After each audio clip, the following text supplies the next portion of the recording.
everyone and welcome back to my channel. Okay, now that I have my coffee, we can start this little sit down chat. So I still don't know whether I'm actually gonna post this, but when I was thinking about it, I was thinking personally I really like watching videos about this kind of topic, and a few of these things have really helped me, so maybe my journey and what I'm about to talk about could help someone else. So basically what I am thinking is a little mini, not series, but a few videos documenting my health transformation. So right now currently I have I want to call it a skin condition, but it's not really a condition. I have no idea what it is. I have skin issues where I get big flare rashes all over my face, kind of all over my body. I get really different types of rashes. So my heat rash, for example, is kind of just like a big red rash, not raised or anything like that. But then I also get this one around my face, around my eyes, and that is quite a raised, like a lumpy, almost little red spots kind of rash. So basically, if I start from the beginning, in 2016 I think it was, I was admitted to hospital after being in shore care 3 or 4 times within like 3 days, and I had a rash all over my body, and it was ugly, let me tell you. I'll try and do like a timeline of photos because the rash kind of transformed from like one like kind of bubbly rash to just like, whoa, that's not good. So first rash looked like this, and that was kind of the stage where I was like, oh weird, mum, like can you have a look at this, like I'm not sure what this might be. Talked to the nurses, blah blah blah, nothing really happened. Then let's just roll through some photos here as I'm talking. Basically after all of these photos I ended up in hospital with a swollen face, swollen wrists, swollen fingers, swollen ankles. I'm not sure about my feet, but they were, my ankle joints and my wrist joints were so sore. Like when I was walking into shore care before I got admitted to hospital, I didn't even really want to walk on my ankle joints because they were so sore, so I was kind of shuffling.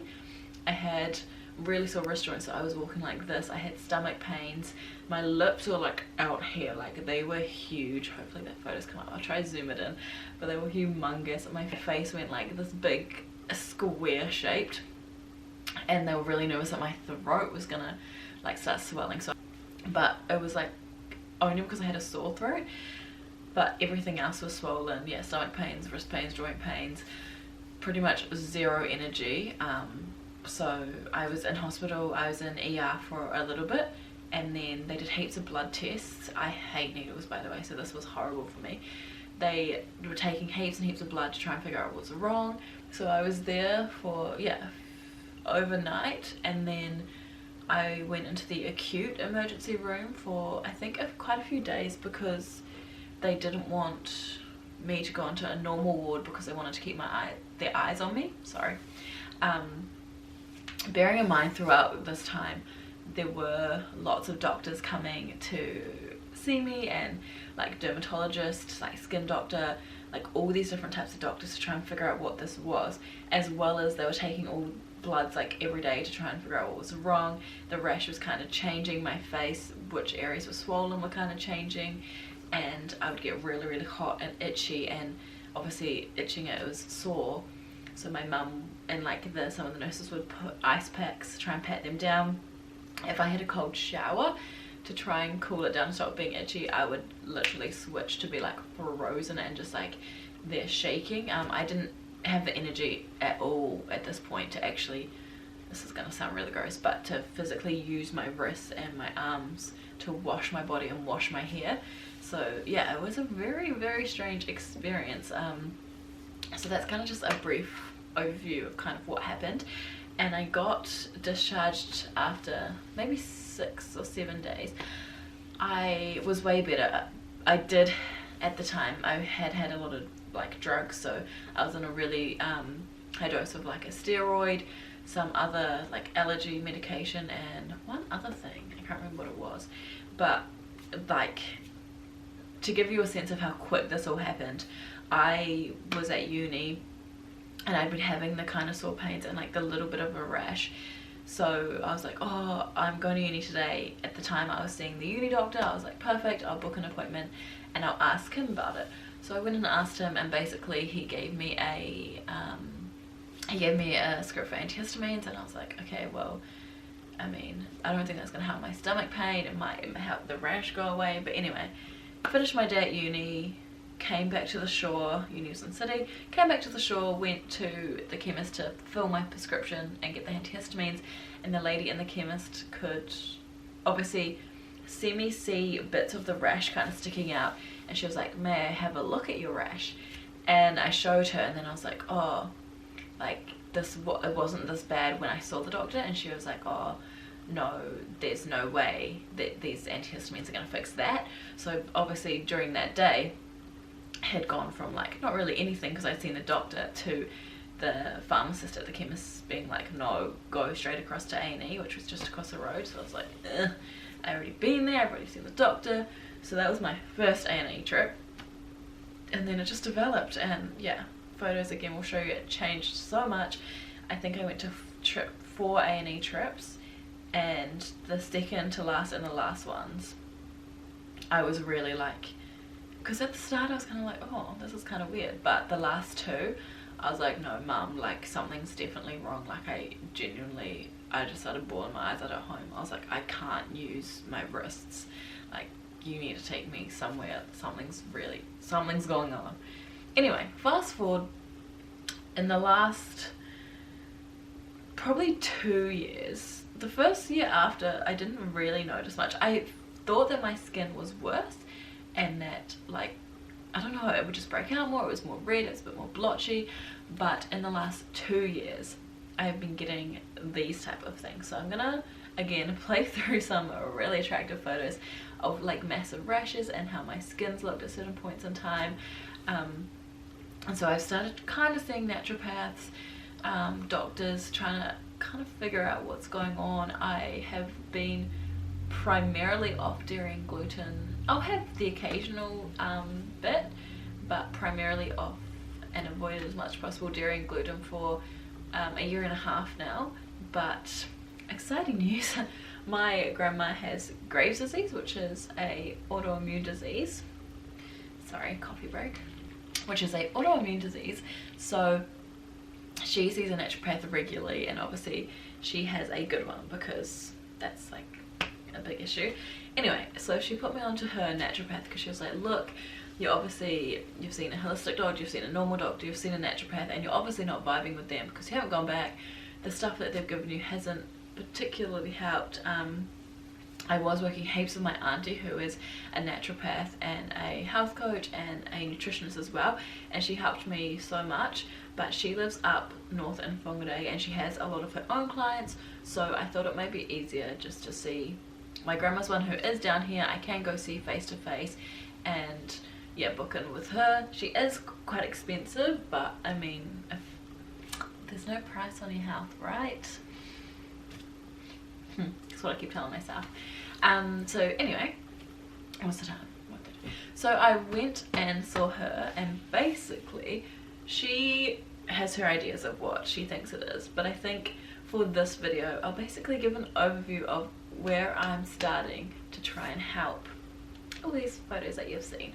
So the first things first is my copper was pretty much double my zinc levels. Lots of blood tests have occurred, by the way, so I'm getting better at needles. My copper has doubled my zinc, which is the opposite to how it should be. So a real big focus for us is getting my zinc way up. So I'm gonna have like the highest dose possible I can of zinc without getting nauseous. So I'll try and explain more about that stuff throughout the other videos and why I need my zinc to be higher than my copper. But for now, I'll just say what's going on. I'm about to read a list of foods that I am now not allowed to eat. So I'm going through at the moment.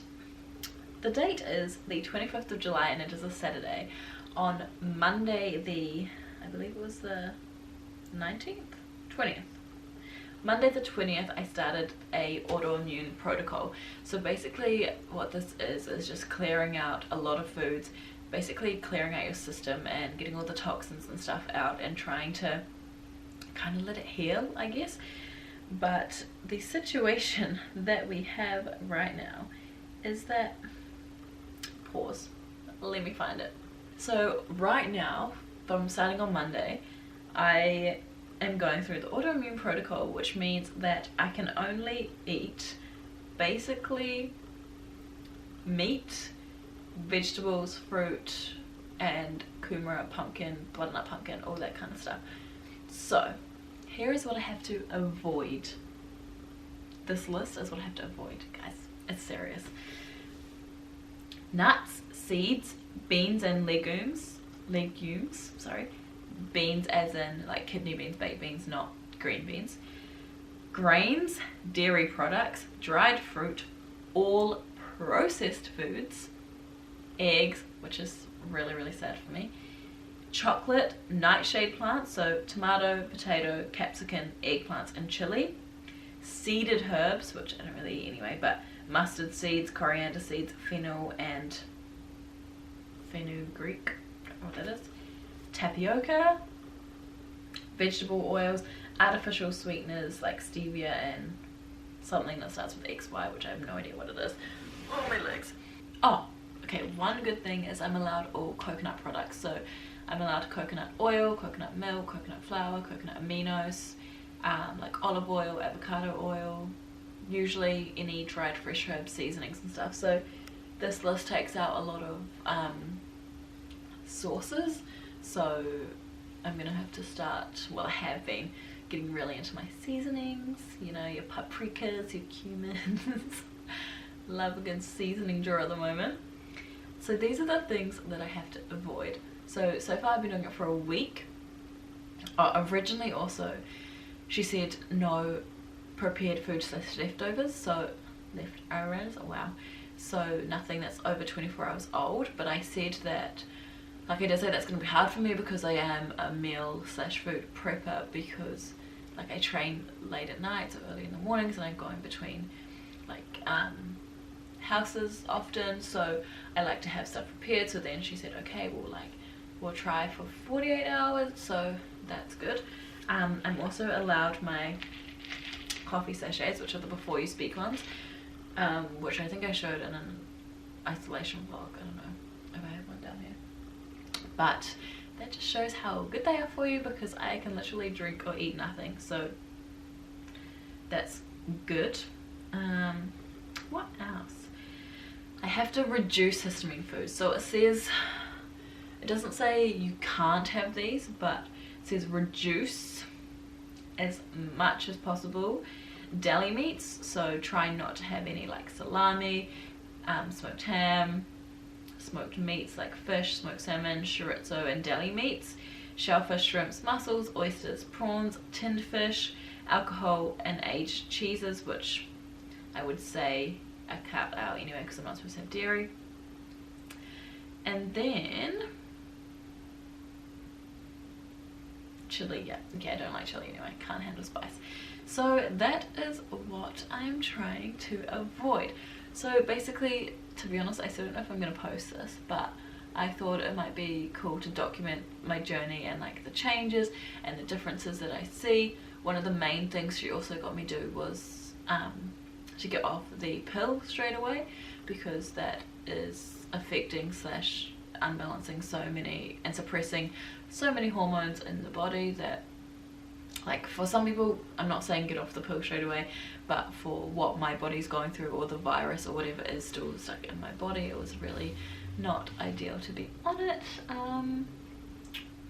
Yeah, so I'll probably document the next video of this series will probably just be a grocery haul and start showing you guys some of the meals that I've been putting together, and then maybe I'm hoping, okay, by not eating any of the most delicious things, I should lose weight / get more toned, because I'm still gymming and exercising the same amount, but I'm eating no sugars, no processed foods, no nothing. So if I don't lose weight, something's wrong with my body, okay? Okay.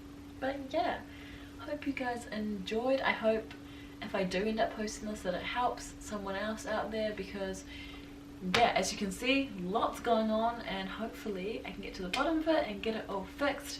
I need to stop saying You will notice that I am not wearing makeup today. I've also learnt from my naturopath that makeup, like, I knew makeup wasn't great for your skin, but especially for my skin, it's rapidly trying to heal itself because of all the issues. So cleansers, fine, you put them on for 2 seconds, you take them off. Makeups, primers and all that kind of stuff just stay on there and stop it from being able to heal. And to be honest, by that point there was too much information and it went over my head. But she did show me a makeup which was way better for your skin, so I might look at getting that one, but for now I'm just barefaced, even though I'm not looking great today. But anyway guys, hope you enjoyed. If you do want to follow along and see how my naturopath hopefully helps me to cure what's going on with my body, subscribe and hit the bell button so you'll be alerted when I post my next videos. And yeah, bye.